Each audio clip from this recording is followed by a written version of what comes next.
Power. People crave it, chase it, kill for it.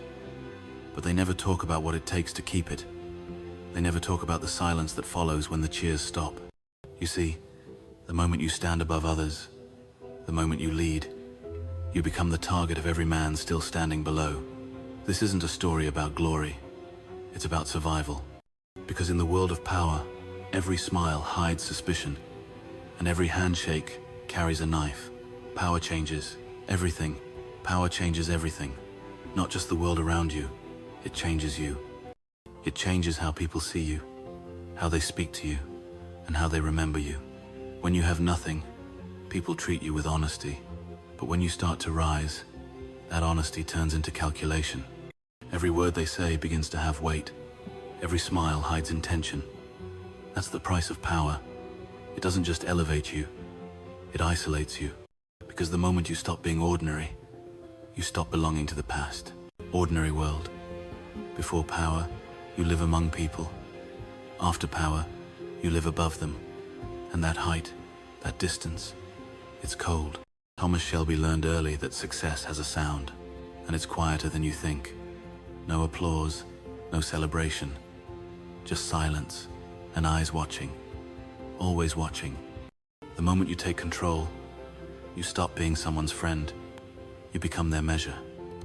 They compare themselves to you. They envy you. They wait for you to fall. You stop being Thomas the man and become Shelby the name. And that name carries both fear and respect, two sides of the same blade. Power doesn't just demand control, it reveals the truth about everyone. Who's loyal for love? Who's loyal for gain? Who's waiting for a chance to take your place? And once you've seen that truth, you can never unsee it. That's what people don't understand. Power isn't freedom, it's awareness. You see everything. And once you see everything, peace becomes impossible. But still, you keep going. Because power changes everything. Yes, but weakness changes nothing. And if you must choose between being feared or forgotten, the choice is already made. Power rewrites the rules. Those who once stood beside you will start to question you. They'll say you've changed, and they'll be right. You're not the same man you were when you had nothing to lose. Now, every word carries weight, every silence carries meaning, and every mistake carries a price. People will come to you smiling, but watch their eyes. That's where the truth hides. Because when you hold power, you no longer deal with people. You deal with motives. And the more you achieve, the fewer you can trust. That's the transformation. Power doesn't just change what you own. It changes what owns you. It builds walls between you and everyone else. And yet, you don't regret it.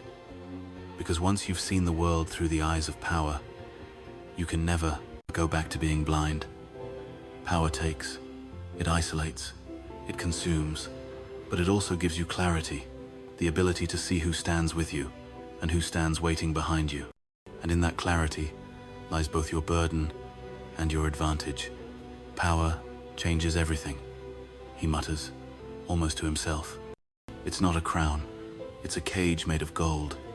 And the moment you wear it, you realize freedom was the price. Enemies are the shadow of power. Power doesn't appear by accident. You earn it inch by inch, scar by scar. But the moment you hold it in your hands, you'll notice something new following you. A shadow. It stretches long and cold. That shadow has a name. Your enemies. You don't have to wrong them. You just have to rise. Because every step you take upward, someone else feels the ground shift beneath them. Power has gravity, and the higher you climb, the more it pulls jealousy, fear, and hate toward you. That's the first lesson. You can't stand in the light without casting a shadow. Enemies aren't born in darkness. They're made in the light of your success. People will smile at you, while they build reasons to despise you. They'll call it pride, they'll call it confidence.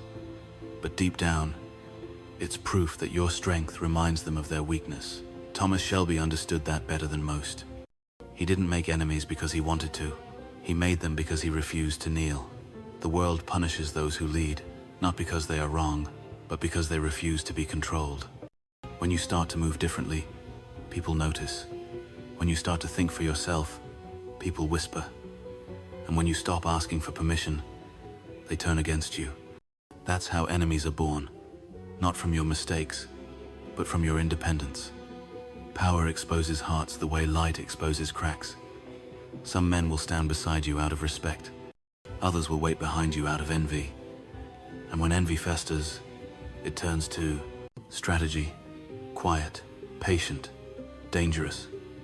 That's why Thomas never wasted anger on betrayal. He expected it. He understood that for every success, the universe demands a counterweight. The stronger you become, the more resistance you attract. That's balance. That's the awe. Most people fear having enemies. But the truth is, enemies confirm that you're moving forward. They prove that you've made an impact, that your presence disturbs the comfort of others. If no one resists you, it means you're not doing anything worth remembering. Enemies are the shadow of power, constant, inevitable, necessary.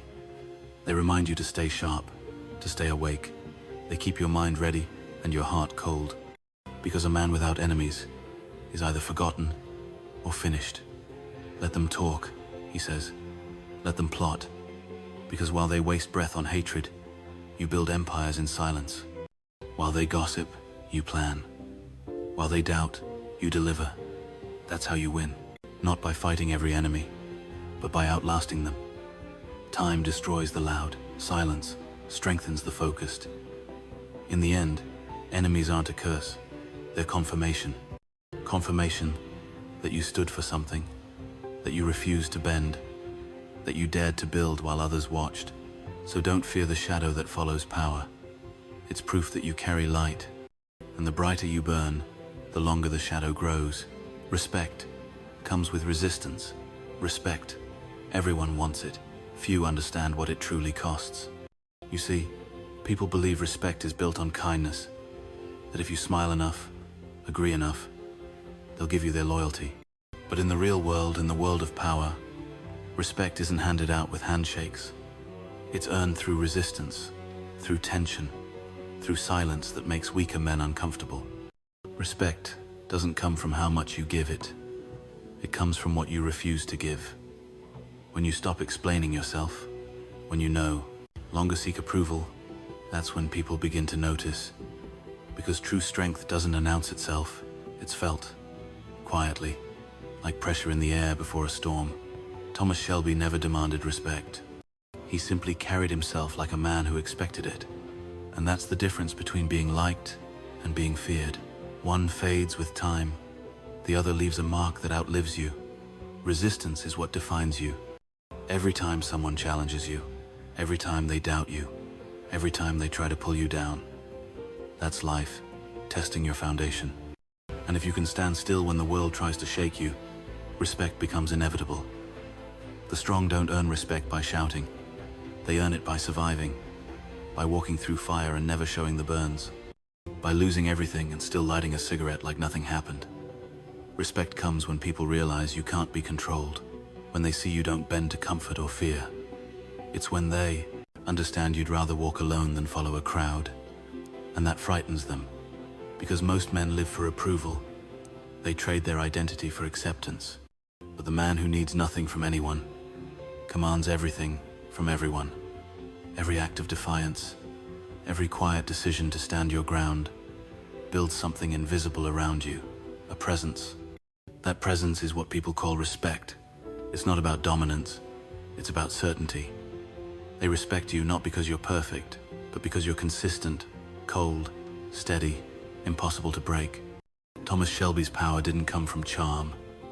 It came from composure. When others panicked, he stayed still. When others shouted, he whispered. And when others begged, he negotiated. That's why respect followed him. Not instantly, but inevitably. Understand this. If you want respect, stop trying to be understood.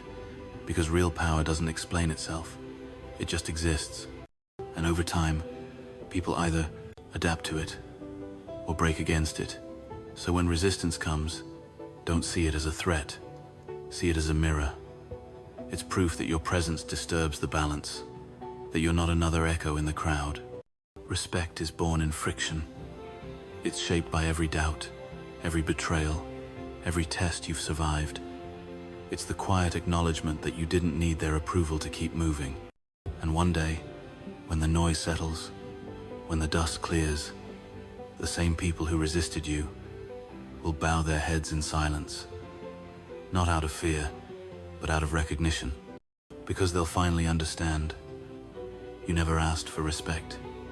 You became the kind of man who didn't need to. Power, demands, solitude, power. Everyone thinks they want it until they realize what it takes to keep it. They see the suits, the cars, the respect, but they never see the silence that follows after everyone leaves the room.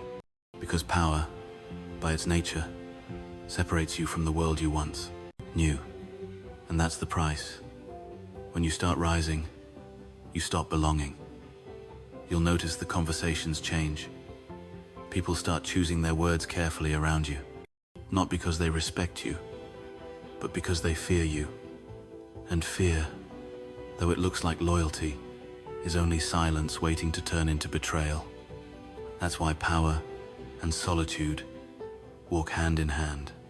To protect what you've built, you must learn to be alone, not lonely alone, because solitude is where clarity lives, and clarity is what keeps you from making the kind of mistake that brings empires down. Power isolates you not because you push people away, but because they can't stand next to your fire without burning. The stronger your will, the fewer people can stand in your presence without being reminded of their own weakness. So, they drift. They distance themselves. And what remains is you, your vision, and the weight of every decision you've made. Thomas Shelby understood this better than anyone. He learned that to control everything, you have to first control yourself. And that discipline, that calm, that silence, doesn't come from comfort. It comes from solitude. There's no one to blame when you hold power. No one to share the burden with. When something breaks, you fix it. When something fails, you rebuild it. And when someone betrays you, you keep moving. Because stopping means weakness. That's the truth no one wants to hear. Power doesn't just demand strength, it demands distance. You can't lead if you're busy needing approval. You can't rule if you're addicted to the company. You can't build something immortal if you're scared of standing alone. The world worships connection. But leaders, true leaders, understand that solitude isn't loneliness, it's survival. Because in silence, you see what others miss. You sense motives, you recognize lies, and you plan 3 moves. When everyone else is distracted by comfort, you're sharpening your focus. That's what sets the powerful apart from the average. Not money, not muscle. Focus. Solitude teaches you control. Control over your emotions, your impulses, your fears. Because once you can master yourself, no one else can master you. And that's what real power is. Most men fear being alone. But the man who learns to thrive in solitude becomes untouchable. He doesn't chase attention. He doesn't crave validation. He moves in silence, and in silence, he builds. Power isn't about ruling others, he says. It's about ruling yourself, even when no one's watching. Because at the end of every empire, at the top of every throne, there's only one man left standing, and he's always alone. Conclusion: the enemy within power. It's not a gift. It's a curse wrapped in glory. It doesn't make you better than others. It just makes you different. And difference always draws attention, envy, and enemies. People don't hate the powerful for what they have. They hate them for what they represent. Control, certainty, purpose. Because deep down, everyone wants to be the one giving orders instead of taking them. But very few can carry the weight that comes with it. You see, power doesn't change you, it reveals you. It strips away your excuses, exposes your fears, and forces you to face yourself. And when that happens, you start to realize something. The real enemy was never outside. It was always inside the doubt, the hesitation, the fear of standing alone. Power creates enemies because it exposes weakness not just in others, but in you. Every betrayal, every lie, every silence teaches you who you can trust. And most of the time, that list grows shorter with every victory. But that's the price of the crown. The higher you rise, the quieter it gets. Because power demands solitude. It demands you to think 3 steps ahead and feel nothing while doing it. And that's something the ordinary man will never understand. Enemies will talk, they'll plot, they'll twist your name in rooms you've never been in.